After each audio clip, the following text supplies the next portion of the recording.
dihormati apa to? Loh, aku ki ngormati banget. Kok geguyu? Loh, orang geguyu. Kuwi ah, lah jenenge panggo guyu nek nesu kok diamuk aku. Mendah boyo.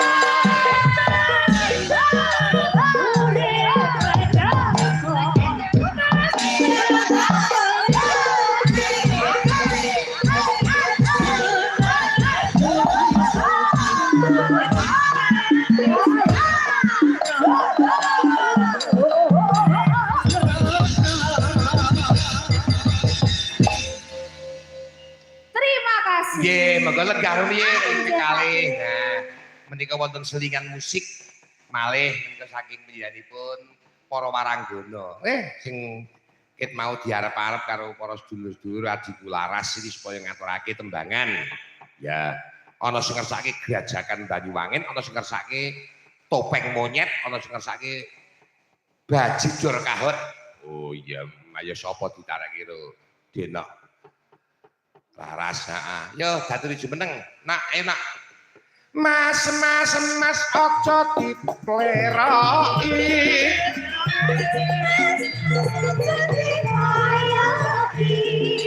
Karepku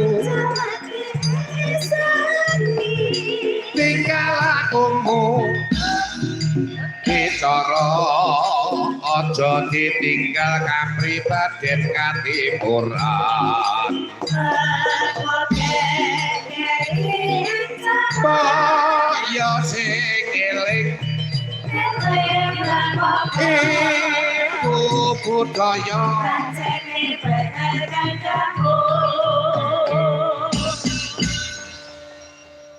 Pilo sing dalu nak Raras nggih sedeng dalu heeh ya kucem-kucem diraupi arep kesel disanggupi mergo labu sedulur nak nggih iki ngaturke tembang apa nak sing aturke apa topeng monyet garapane Abandus nggih niki wau wonten sing ngersakaken topeng monyet heeh ta nggih ya ya pokoke kowe dadi topenge monyete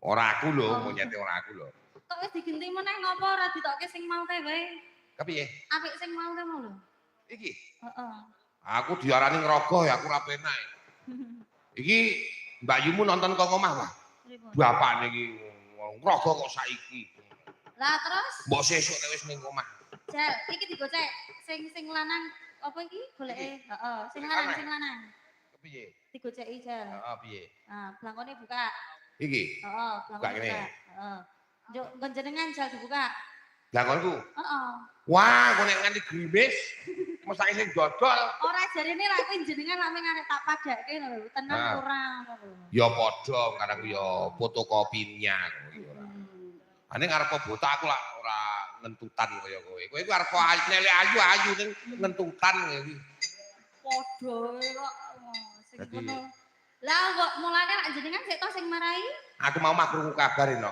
ngopo tujune iki mau aku ngrungokke khotbah mau khotbah kuwi tujune wae kok pripun kowe iki dadi wedok lah ngopo to nek upama mbiyen iki Nabi Ibrahim iki nyembelih putrane Nabi Ismail iki ora diganti wedhus kok kowe iki metu lanang mesti wis disembelih kok kok aku ayo tujune kok aku lah iya ning aku ya bersyukur tujune kok aku wedok sing lanang mak kono kok ora disembelih ayo mulane nek aku aku beruntung arep aku lanang ning nyatane biyen sejarahe Nabi Ibrahim arep nyembelih Nabi Ismail kuwi diganti karo malaikat sijining wedhus. Njur ora sida aku. Nek cara ora diganti ya aku sing disembelih karo bapak. Jane iki arek disembelih ning menik jarene meni kurang poel. Kurang poel dadi. Ana sing wis poel ning jepot malah melu nabur ini. Sapa? Sapa? Oh, Mbak Katul. Ayo nak, ngaturke tembangane nak. Ya, topeng monyet Mas, monggo. Garap kanca-kanca.